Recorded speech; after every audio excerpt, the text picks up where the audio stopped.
Time now, it's 2 minutes after 10. Magandang umaga Central Luzon, Pilipinas at buong mundo. Welcome to the program. Ito ang Mami Miling Pinoy dito sa RW 95.1 FM.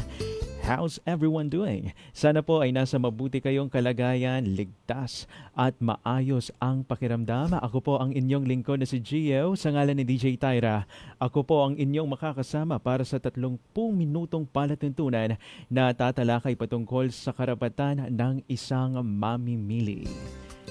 This day marks the second episode of this program at syempre hindi makukumpleto ang programang ito without our special guest from DTI3 and po ang Department of Trade and Industry. Sasamahan po nila tayo to give information to every consumer kaya tumutok lang hanggang 10:30.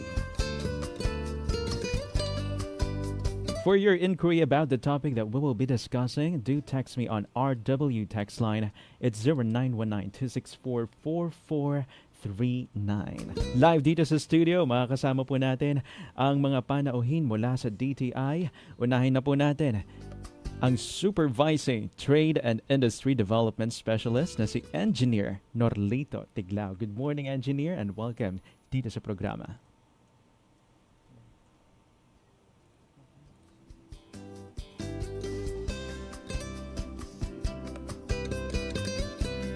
And habang hinihintay po natin ang ating mga makakapanayam sa DTI Region 3, again, we're live on Facebook at ang topic na pag-uusapan natin ay about sa LPG safety. Yan, napapanahon nitong ating topic na pag-uusapan, kaya naman tumutok lamang po.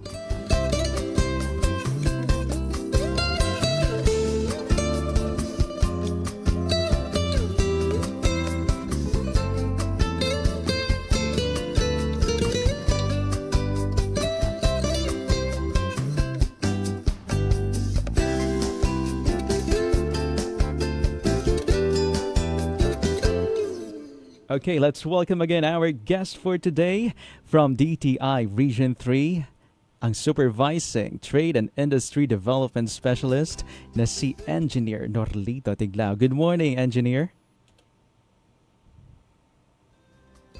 Good morning po sa lahat. Good morning sa mga nakikinig at lalo-lalo na sa iyo, sir. Magandang umaga po.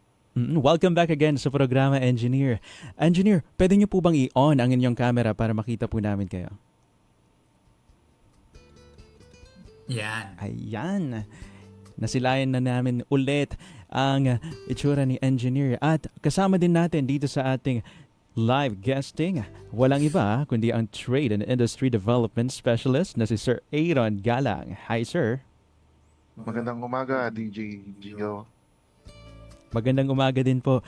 Ayan, napapanahon nga po ng ating pag-uusapan ngayon dahil maraming cases dito sa iba't ibang rehiyon sa bansa ang maraming nasasabugan ng tangke ng LPG. Kaya pag-uusapan po natin itong LPG safety. Ano po ba ang pangunahing paksa natin ngayong araw at bakit ito mahalaga sa ating pang-araw-araw na pamumuhay? Okay, uli-muli, sir, magandang umaga po sa lahat. Napaka-importante po ito, no? Kasi unang-una, ang pangunahing paksa natin ngayon na araw ay LPG safety o liquefied petroleum gas safety. Mahalaga ito, talakayan natin dahil ito ay isa sa pinakamahalagang ginagamit na panggatong sa tahanan at sa negosyo, mga karinderya, restaurant dito sa ating bansa. Sa pang-araw-araw, nakadepende tayo sa LPG, paggising natin, para mabilis, malinis at ligtas na pagluluto. Pati na rin sa pagpapatakbo ng ilang appliances na kailangan ng yung mga LPG fuel, sabi nga nila. Sa mga pabrika, ito ay mas environment friendly kumpara sa uling, kahoy at petrolyo, no? Dahil ito ay kokonti lang, ay na-accept ng ating ozone layer. Kaya nakakatulong itong panatilihin na malinis na hangin sa ating paligid. Sa madaling salita, sir, mahalagang pag-usapan ng LPG safety dahil direktang nakakapekto ito sa kalidad ng ating araw-araw na pamumuhay at siyempre may risk sa atin, lalo-lalo na sa kusina, Yes. sa negosyo, at maging sa kalusugan at kaligtasan ng ating tahanan at mga mahal sa buhay. Ano po ba itong LPG tank at ano-ano yung mga mahahalagang katangian nito na dapat malaman ng ating mga listeners po ngayon? Okay, DJ Gio, ang LPG tank ay tinatawag din bilang LPG pressure vessel, no? Mhm. Ito ay isang sealed at matibay na lalagyan na gawa sa mild steel na disenyo upang ligtas na paglagyan ng liquefied petroleum gas Mhm. sa ilalim ng mataas na pressure, no? Ito ay welded steel cylinder at ayon sa pamantayan ng DTI BPS at LPG Industry Regulation Act, ang isang LPG ay dapat dinisenyo, ginawa, sinuri at nasubok ayon sa itinatakdang safety standards upang masiguro ang kaligtasan ng ating mga consumer. So, sa masadaling salita, ang LPG ay hindi basta-basta simpleng lalagyan. Mhm. Ito ay isang standardized safety product na dinisenyo upang protektahan ang buhay at ari-arian ng mga gumagamit. At paano po ba masisiguro ng isang mamimiling Pinoy na ligtas po gamitin ang binibili nilang LPG tank? Okay. Ako kasi Prada Auditor ng LPG tank dito sa Region 3, sir. Isa sa pinakamalagang katangian ng isang lehitimong LPG tank ay ang pagkakaroon na to ng PS mark Mhm. sa mga LPG. Pag ito ay gawa sa lokal. Pag Mhm. imported naman, sir, dapat ito ay mayroong ICC o Import Commodity Clearance. Para naman sa mga nakikinig, dapat ang LPG tank ay may kaukulang marking sa collar, Mhm. plate kung ang nasabing tangke ay dumaan sa requalification, repair o pagsusuri. Mhm. Dapat ay may marka ng pangalan ng may-ari o brand name. Ang bawat tangke dapat ay dumadaan sa repair ang tangke kada 5 taon upang masiguro na ligtas pang gamitin. Pag hindi na po ligtas gamitin, pag may nakita depekto, automatic ko-condemn yan. Mhm. Kumbaga kakatayin, gagamit sila ng pangkatay. So sisirain na nila. May sariling PS Mark license po number lahat ng locally manufactured LPG tank. Mhm. Yung pong isang kumpanya ay binigyan lang ng isang PS Mark license para sa kanyang brand. Okay. At yung PS mark na ito, napaka-importante po, no, na kailangan suriin muna bago po bumili ang isang mamimili. Meron po bang Tama po. tinatawag na expiring date itong mga LPG tank, sir? May ganun po ba? Actually sir, pagka po ganyan, pagka po doon sa requalify, bumagsak na siya, automatic ko-condemn na yan. Wala Opo. nang repair-repair. Hmm. So Okay, pag sir. qualify pa siya, halimbawa sir, na pintura lang, ano? Pintura lang, nagasgas. Hmm. So pipinturahan lang siya. Pero pag tines mo siya sa pressure, okay pa siya, hindi pa po Still working. papalitan. All right. I-repair lang. At paano naman po matutukoy ng isang buyer kung hindi naligtas gamitin yung isang LPG tank? Okay, marami pong pamaraan para malaman natin kung hindi naligtas sa isang LPG tank, no? So katulad po nung nabanggit kanina, wala ho siyang tatak ng PS Quality Mark at ICC. So meron na rin pong kalawang, pangit na yung pagkakapintura, Mm-mm.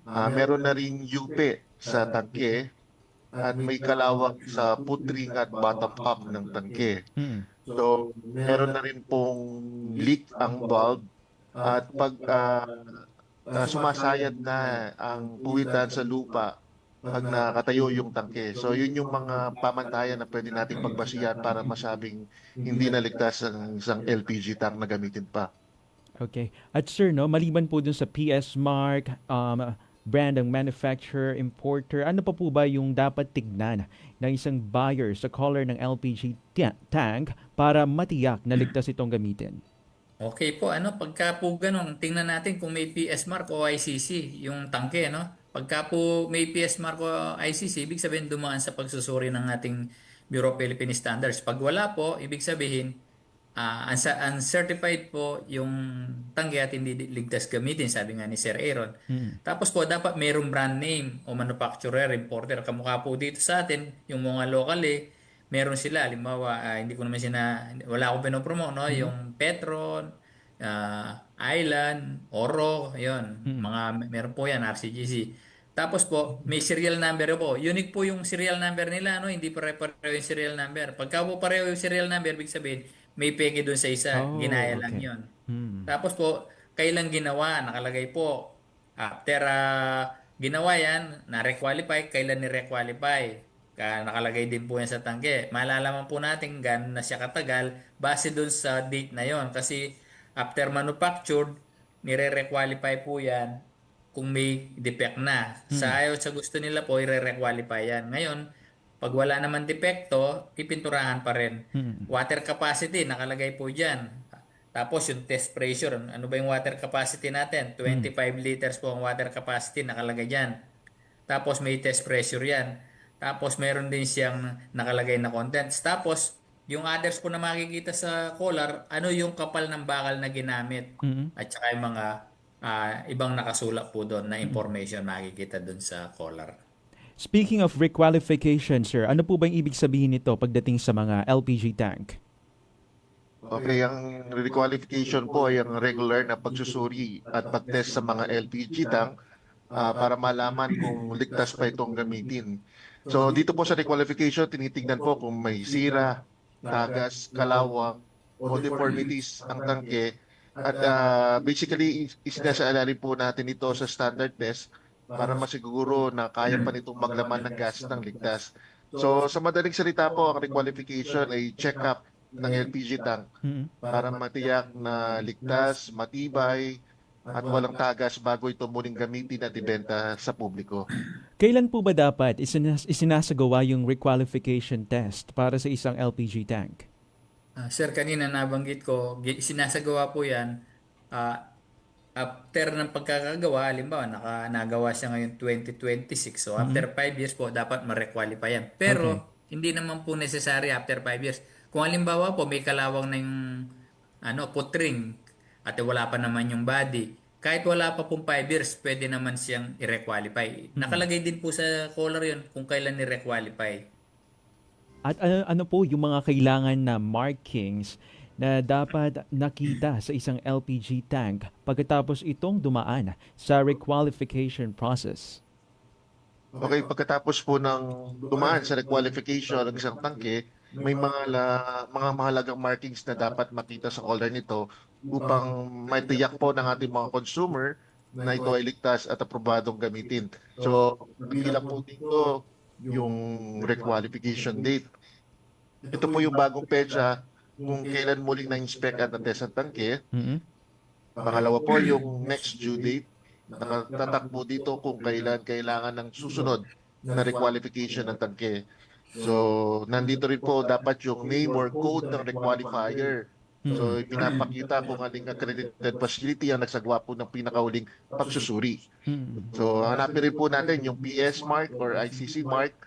So, patunay na ang tangke ay certified at nakapasa sa safety standards ng DTI BPS. So, siyempre, kailangan din po natin makita dito yung serial number at manufacturing date para matrack po natin ang history at edad ng tangke. Alright, maraming salamat sir. Sa kaliwat ka ng pagtaas ng cases po nung pagsabog ng mga tangke, like marami kasi sa iba't ibang rehiyon dito, napaka-importante din na malaman po na ating listener yung mga tamang paggamit at paghawak ng ating LPG tanks. Maaari niyo po ba kaming bigyan ng detalye patungkol po dito?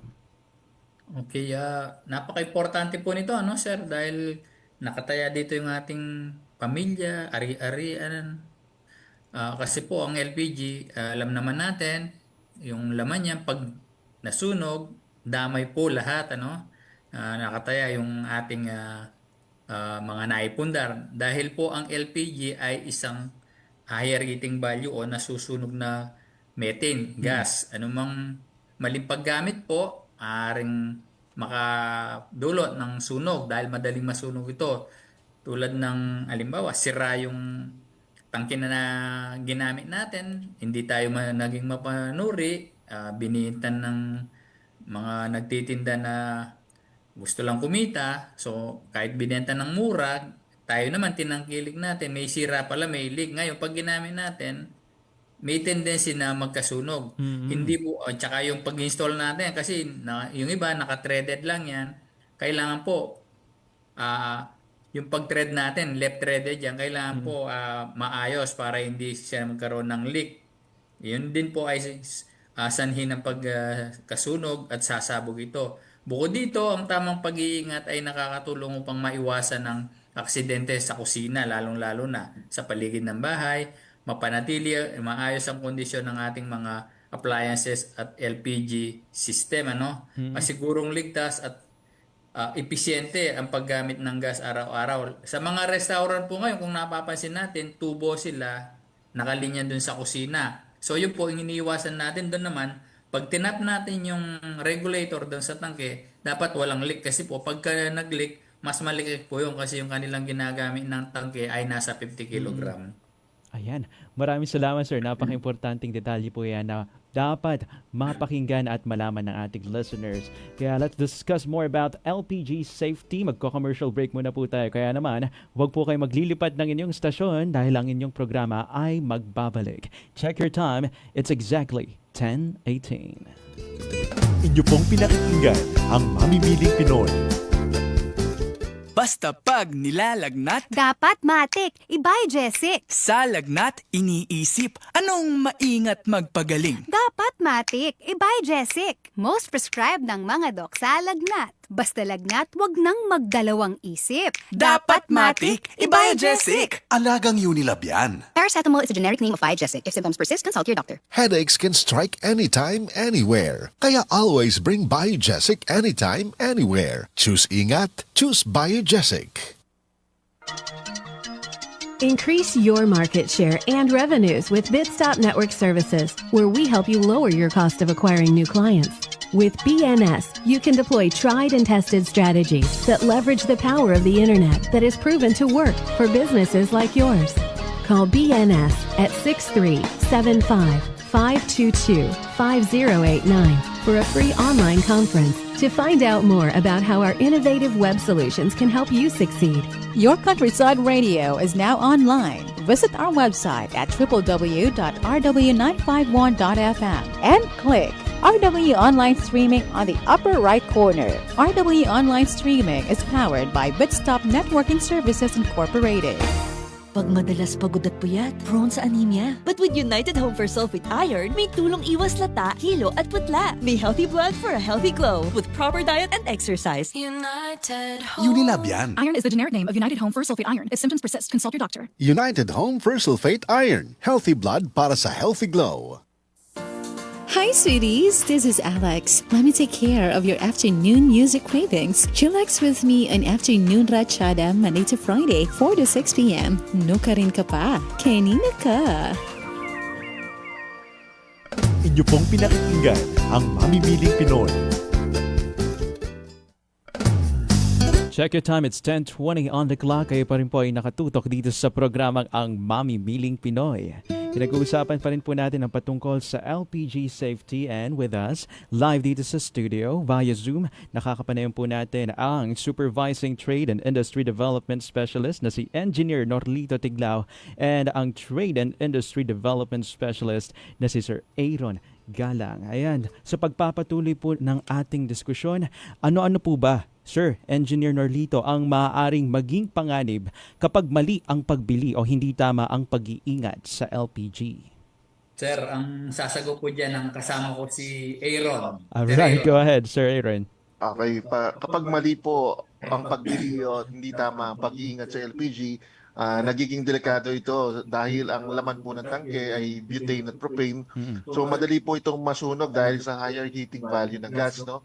So ibig sabihin kahit maliit na spark lang mula sa kuryente, kalan, or anumang init na pwedeng magdulot ng apoy. So mas mataas po yung panganib kapag ang tangke ay ginamit o naka-imbak sa kulob o mahina ang ventilasyon gaya ng karaniwang kusina sa bahay. So kung nagkaroon ng tagas sa ganitong lugar, mabilis na naiipon ng gas at madali itong magliyab at sumabog. At kapag nagsimula na ang apoy o pagsiklab ng LPG, napakahirap na po nitong pigilan. So kaya mahalagang talaga ang tamang pagbili ng certified na tangke at maingat na paghawak nito. At ano po ba yung mga maipapayo ninyo sa ating mga listeners para masiguro yung ligtas na paggamit at pag-aalaga ng kanilang LPG tank sa bahay o sa negosyo man nila? Okay, sir, kasi ganito yan. Lahat po ng gamit na pagdating sa mga sinusunog at nasusunog, hindi naman po yan ay 100% ligtas. Kamukha ng mga paputok na yan, hindi po 100% ay ligtas. Pero para maiwasan ang sakuna, una sa lahat po, mahalagang maging mapanuri ang bawat mamimili pagdating sa pagbili ng mga LPG tank at mga LPG, lalo na ang mismong tangke, no? Sabi nga ni Sir Aaron, suriing mabuti yung mga markis. Madalas, ang naiisip kasi ng iba ay makakuha ng mas murang tangke. Pero, tandaan po natin, hindi lahat ng mura ay ligtas. Kaya nga po, nagiging mahal yung iba dahil dumadaan sa pagsusuri at may quality yung kanilang tinda. May mga tangke na mababa na nga ang presyo pero hindi naman dumaan sa tamang pagsusuri. Kaya mas mataas ang risk o panganib sa ating mga consumer. Kaya ang pangunahing payo po ng DTI, unahin ang kaligtasan bago ang presyo. No? Siguruhin ang inyong pinagkukunan ay lehitimo o rehistradong nagbebenta ng mga LPG.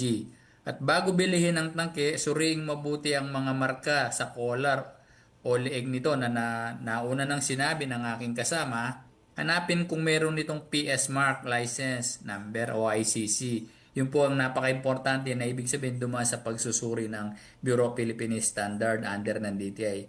Ang mga markang ito ay patunay na ang tangke ay na-inspect, nasuri at aprobado ng mga ahensya ng DTI. Kaya ito po ay ligtas gamitin sa bahay man o sa mga karinderya o negosyo. Ano-ano po ba yung mga posibleng dahilan ng mga pagkasunog na may kinalaman sa LPG? Okay. Base po sa datos ng Bureau of Fire Protection, karamihan ng mga insidente ng sunog or pagsabog na may kinalaman sa LPG ay nagmumula sa ilang karaniwang problema. So kabilang po dito, una yung depektibong hose, pangalawa maling pagkakabit ng pressure regulator, pangatlo yung cylinder valve na hindi nakasara ng maayos, at pangapat may pagkakataong may tagas o singaw ang mismo tangke.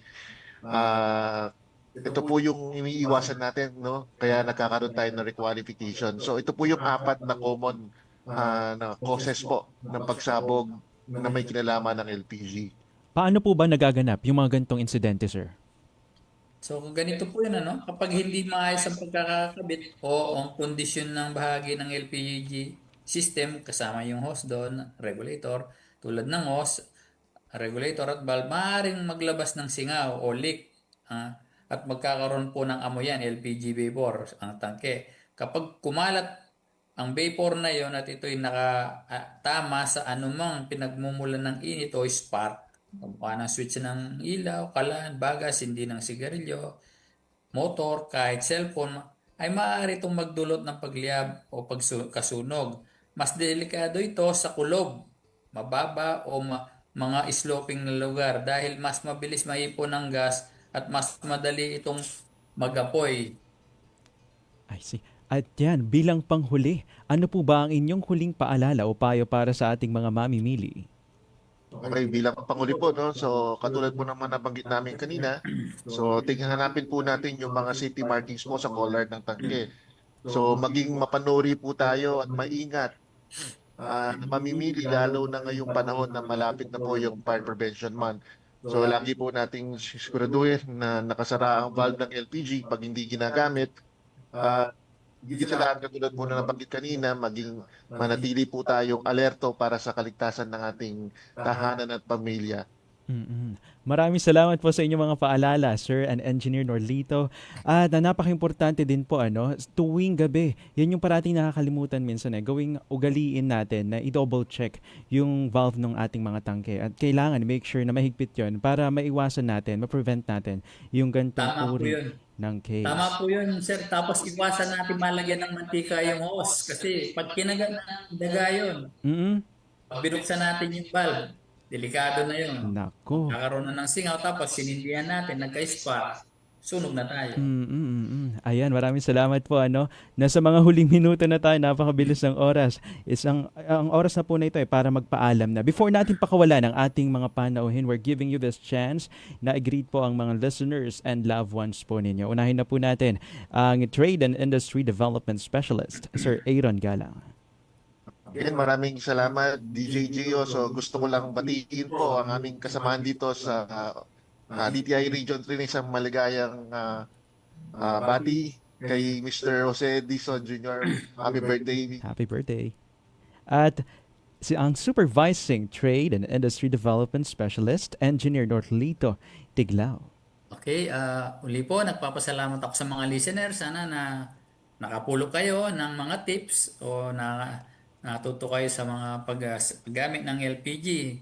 Binabati ko yung aming mga kasama dito sa DTI, aming Regional Director, Assistant Regional Director, Provincial Director, siyempre ang CPD Region 3 at ang magbe-birthday na si Jose Dizon. Binabati ko rin yung aking mga kaklase na Collegial University Batch 1986. At happy birthday kay Chris Reyes. Birthday niya ngayon, sir. Baka magpainom. Oy, happy birthday, Sir Chris. Baka naman.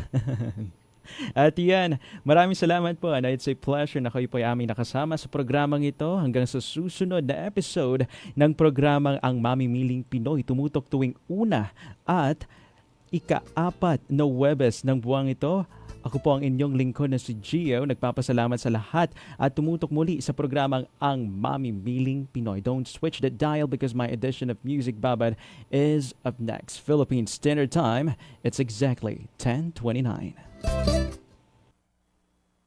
This time check is brought to you by Biogesic. Headaches can strike anytime, anywhere. Kaya always bring Biogesic anytime, anywhere. Choose ingat, choose Biogesic. Ang mga kuro-kuro na inyong napakinggan ay tanging opinion po lamang ng mga panauhing tagapagsalita at hindi sa pamunuan ng himpilang ito.